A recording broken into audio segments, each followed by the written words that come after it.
Just a minute, guys. I forgot my hat. There we go. My poetry corner hat and comedy hat. Good morning, guys. Happy Wednesday. Welcome to Poetry Corner. Thank you for joining me. Now we're going to listen to chapter 3 of A Lighthouse Keeper's Tale. And this is chapter 3, A Courtship by the Sea. Summer arrived softly that year, as the world itself wished not to disturb the fragile wonder that had begun to bloom between Lorna and me. Our meetings always happened by chance, or so it pretended. I would walk toward the village with my supply cart, and somehow she would be there on the path, a basket of papers or books in her arms, her hair lifted by the breeze. More than once I caught her pausing as if she had been waiting on that very road, though she had hid it behind a gentle knowing smile. One morning she joined me on the cliffside path overlooking the sea. The sun had just risen, turning the water to a shimmering gold. "Does the sea always look like this?" she asked. "Only when it wants to shine its kind of face," I replied. She took a loose strand of her hair behind her hair. She took a loose strand of her hair behind her hair and stepped closer to the edge, not in fear but in awe. "It's beautiful, Davy. No wonder you chose a life here," she said. "I didn't choose it," I admitted. "Not entirely. It was the work that needed doing." She looked at me then, truly looked, and her voice softened. "Perhaps it was also the life waiting for you." That was the first moment I realized she saw something in me I had not seen myself, a man still capable of tenderness. We walked together often after that, sometimes in the village where she had introduced me to shopkeepers, as if I was some long-lost friend she was proud to have found. Other times we wandered the cliffs, speaking of everything and nothing. She told me of her childhood in the South, her dreams of teaching, her love of stories. I listened more than I spoke, for her voice was a kind of music the sea itself had never taught me.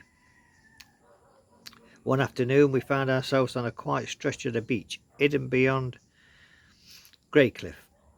The tide had pulled far out, leaving behind smooth stones and ribbons of seaweed. Lorna lifted her skirt slightly to avoid the wet sand. "Do you bring many people here?" she teased. "Only one," I replied before I could stop myself. A blush warmed her cheeks. She looked away, but not before I saw her smile forming. She crouched down and picked up a shell, shaped like a spiral. "It reminds me of your lighthouse," she said, turning it over in her hand. "Always rising upwards, always reaching for the light." I stepped closer, my heart beat louder than the distant surf. "It protects people and guides them home." She held the shell out to me. "And who guides you home, Davy?" The question struck deeper than I knew. I swallowed, unsure how to answer. Then her hand, still holding my shell, reached for mine. Her fingers brushed my skin, hesitant yet certain, and something inside me broke, like the first glimpse of dawn. "I suppose," I whispered, "I'm still searching for that." She stepped closer, the wind tugging gently at her dress. "Then perhaps you found it." The world seemed to narrow to the space between us. The warmth of her breath, the salt of the air, the soft press of her hand. My heart felt unsteady, unsure whether to stop or race ahead. When she finally spoke, her voice was a hush. "Davy, may I visit your lighthouse?" The simple question carried 1,000 unspoken promises. I nodded, and her smile, the one the sea itself must have envied. I nodded, and her smile, the one who the sea itself must have envied, was brighter than any lantern I'd ever lit. And so our courtship began, gentle as the tide, inevitable as the moon pulls the tide. The lighthouse, Once a sentinel, began to feel less of a burden and more like a home being born.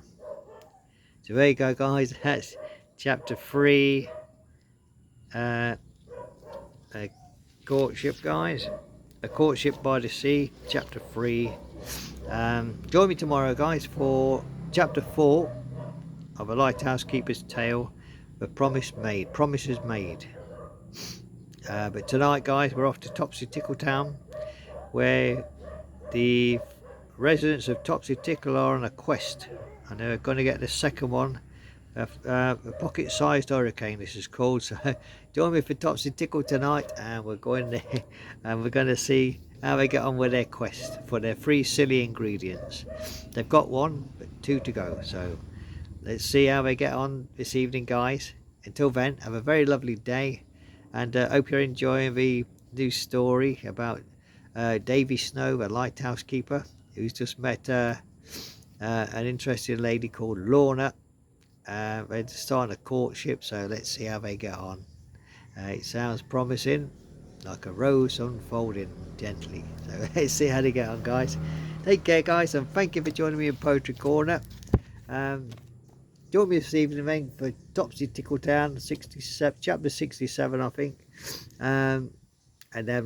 But until then, guys, have a very lovely day. I've got to go out today shopping, SM Mall shopping. I've got to get some more chew sticks for the dogs and some dog biscuits. So there you go, guys. Take care now, and have a very lovely day, and God bless us all. Bye bye now.